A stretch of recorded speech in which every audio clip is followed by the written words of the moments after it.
आम किसान का, आम अन्नदाता किसान का विश्वास इसमें आपको सुदृढ़ होगा और आपके शेयर को बढ़ाने में, आपके लाभांश को बढ़ाने में भी इससे मदद मिलेगी।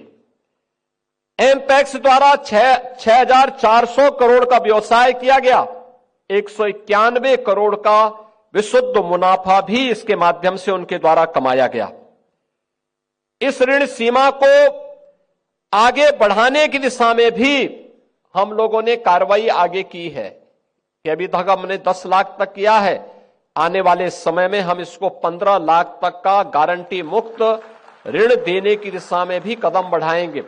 लेकिन सबसे पहले हमें जो हमारी एमपैक्स में जो रिक्तियां हैं, जो मैन पावर की कमी है, जो कभी कभी हमें दिखाई देती है, इसको पूरा करवाएं और इसको हम पूरा कर लेते हैं तो फिर आने वाले समय में इन चीजों को हमें और आगे बढ़ाने में मदद मिलेगी। 161 एमपैक्स ने जन औषधि केंद्र के रूप में भी सस्ती दवाइयां यानी जेनरिक दवा उपलब्ध करवाने की वहां व्यवस्था की है, जिसके माध्यम से भी 1,86,00,000 रुपए का से अधिक का उन्होंने अब तक व्यवसाय भी किया है। इसके साथ ही प्रदेश के अंदर भंडारण, ऊर्जा और इंफ्रास्ट्रक्चर के लिए भी कोऑपरेटिव क्षेत्र में व्यापक परिवर्तन हम सबको देखने को मिला है। भारत सरकार की जो विभिन्न योजनाएं हैं उनके माध्यम से कोठवा पांडे एमपैक्स ने 1500 मेट्रिक टन क्षमता का गोदाम बनाया है, जो सबसे बड़ा गोदाम के रूप में इस क्षेत्र में मौजूद है। और मुझे लगता है किसी भी कोऑपरेटिव के द्वारा बनाए गए बड़े गोदाम में उसकी गिनती होती है। 25-26 में 24 नए पैक्स के द्वारा भी ऐसे स्टोरेज बनाने की कार्रवाई आगे बढ़ रही है। 502 एमपैक्स में सोलर रूफटॉप पैनल की भी स्थापित करने का कार्य पूर्ण किया गया है। और इस कार्यक्रम को आगे बढ़ाते हुए जितने भी हमारे पुराने और जर्जर वेयर हाउस थे उनकी मरम्मत के लिए प्रत्येक एमपैक्स को 10 लाख रुपए तक की वित्तीय सहायता, अब तक 70 करोड़ से 980 एमपैक्स को सुदृढ़ीकरण करने का कार्य हुआ है। 25-26 में 30 करोड़ इसमें अतिरिक्त प्रावधान भी हम लोग इसके साथ किए हैं। एमपैक्स के उन्नयन के लिए 800 से अधिक नवगठित एमपैक्स को सरकार के द्वारा वित्तीय सहायता भी प्रदान की जा रही है। 1 लाख रुपए के मार्जिन मनी के साथ 1 लाख रुपए की जो आधारभूत संरचना है, जैसे पीने का पानी, वहां पर शौचालय, फार्मर शेड, कंप्यूटर, रैक और अन्य जो भी वहां की आवश्यकता है इसके अनुरूप वहां पर यह कार्रवाई हम लोगों के द्वारा तेजी के साथ आगे बढ़ाने का कार्य भी इसको तेजी के साथ आगे बढ़ाया गया है। और Uttar Pradesh state cooperative bank अब नाबार्ड से ये श्रेणी के बैंक के रूप में अपने आप को स्थापित किया है। इसमें तमाम प्रकार की कार्रवाई आगे बढ़ी है। इस प्रदेश में इसके द्वारा 40 शाखाएं आज संचालित हो रही हैं। अब मैं कह सकता हूं कि हमारे जिला कोऑपरेटिव बैंक की जो 50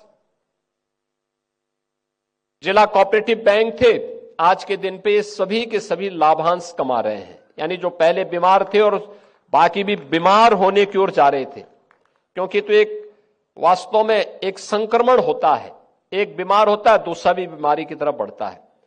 लेकिन जैसे उस बीमारी को समय रहते उपचार कर लिया जाता है तो सारे लोग स्वस्थ हो जाते हैं। ऐसे ही अब उत्तर प्रदेश के सभी 50 कोऑपरेटिव डिस्ट्रिक्ट कोऑपरेटिव बैंक आज के दिन पर लाभांश कमा रहे हैं। और हम लोगों ने 1 डिस्ट्रिक्ट 1 बैंक 1 कोऑपरेटिव बैंक की इस परिकल्पना को भी साकार करने की दिशा में कार्रवाई प्रारंभ की। बलरामपुर में एक नया जिला कोऑपरेटिव बैंक के गठन की कार्रवाई आगे बढ़ चुकी है।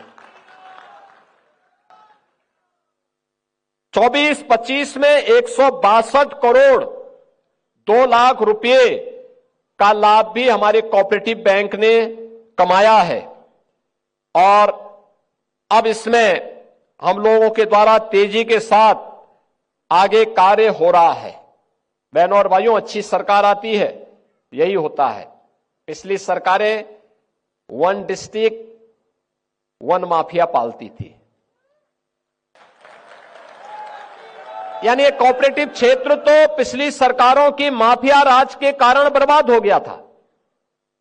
किसान की पूंजी फंस गई थी, हजारों करोड़ फंस गई थी। 4700 करोड़ रुपए का हमने 16 जो कोऑपरेटिव बैंक जिनके लाइसेंस जब्त हो गए थे, किसानों का वो पैसा हम लोगों ने फिर धीरे धीरे करके वापस करवाया।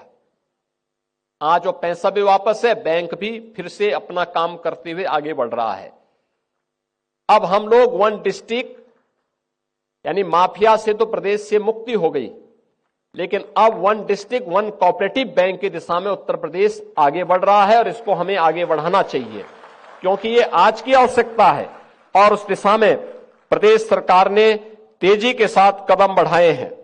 ये हमारे लिए इसलिए भी महत्वपूर्ण है क्योंकि हमें वित्तीय समावेशन की दिशा से जितने भी फाइनेंशियल इंक्लूजन है, जितनी भी केंद्र और राज्य सरकार की योजनाएं हैं, इन योजनाओं को प्रभावी रूप से क्रियान्वयन करने के लिए यह कार्य आगे बढ़ता है और स्थानीय स्तर पर युवाओं के लिए रोजगार की नई संभावनाओं को भी आगे बढ़ाया जा सकता है। मैं आप सभी युवाओं से इस बारे में अपील करूंगा कि हमारा युवा सहकारिता आंदोलन का एक भविष्य है और उसका भविष्य का शिल्पी है। आपको इस दिशा में अपने आप को तैयार करना है। यह युवा सहकार सम्मेलन या प्रदेश की समृद्धि और प्रदेश की सामूहिक विकास की दिशा में एक नया मील का पत्थर साबित होगा। और आदरणीय प्रधानमंत्री जी ने जो भारत सरकार के माध्यम से सहकार से समृद्धि, सहकार से आत्मनिर्भरता का विजन देशवासियों को दिया है कि हमें 2047 में विकसित भारत की परिकल्पना को साकार करना है, उसे साकार करने की दिशा में सहकारिता आंदोलन को हमें उतनी ही मजबूती के साथ आगे बढ़ाना पड़ेगा। आज देखिए, आपके सामने विशिष्ट अतिथि के रूप में भारत सरकार के पूर्व केंद्रीय मंत्री, जिन्होंने श्रद्धेय अटल जी के साथ में और आदरणीय प्रधानमंत्री मोदी जी के साथ में जिन्होंने कार्य किया था, देश के अंदर नदी जोड़ो अभियान के लिए जो कमेटी गठित हुई थी, उसकी अध्यक्षता भी माननीय सुरेश प्रभु जी ने ही किया था। उन्हीं की अध्यक्षता की कमेटी ने इस कार्यक्रम को आगे बढ़ाया था। देश के अंदर सहकारिता के लिए जो ड्राफ्ट तैयार हुआ है, वह भी आप ही की अध्यक्षता में जो कमेटी है उसने बनाया है। आज उनका मार्गदर्शन आपको प्राप्त हो। प्रदेश भर से आप युवा आए हैं, सहकारिता की उन बारीकियों को उनसे समझने की आवश्यकता है। कैसे हम इसके माध्यम से विकसित भारत की परिकल्पना को साकार कर सकते हैं। इस अवसर पर मुझे अन्नदाता किसानों के लिए एक और व्यवस्था करनी है, और वह करना है कि प्रदेश के अंदर हम लोग उत्तर प्रदेश सहकारी ग्राम विकास बैंक LDB का जो रेट ऑफ इंटरेस्ट है लगभग 11.5% है। किसान उससे लोन लेता है, लेकिन उसके बहुत ब्याज देना होता है। अब हम लोग इसको कम करने की दिशा में आगे बढ़ रहे हैं और इसके लिए मैं चाहूंगा कि यह लोन अब किसान को 6% पर मिले। इसमें राज्य सरकार इसमें योगदान देगी और 6% में केवल किसान को, लघु और सीमांत किसान को हम इस सुविधा का लाभ देंगे। लघु और सीमांत किसान को प्रदेश के अंदर मुख्यमंत्री कृषक समृद्धि योजना के अंतर्गत हम लोग 6% पर इस ब्याज को LDB के माध्यम से उपलब्ध करवाएंगे और जो बाकी बचेगा उसमें गवर्नमेंट इसमें अपना योगदान देगी।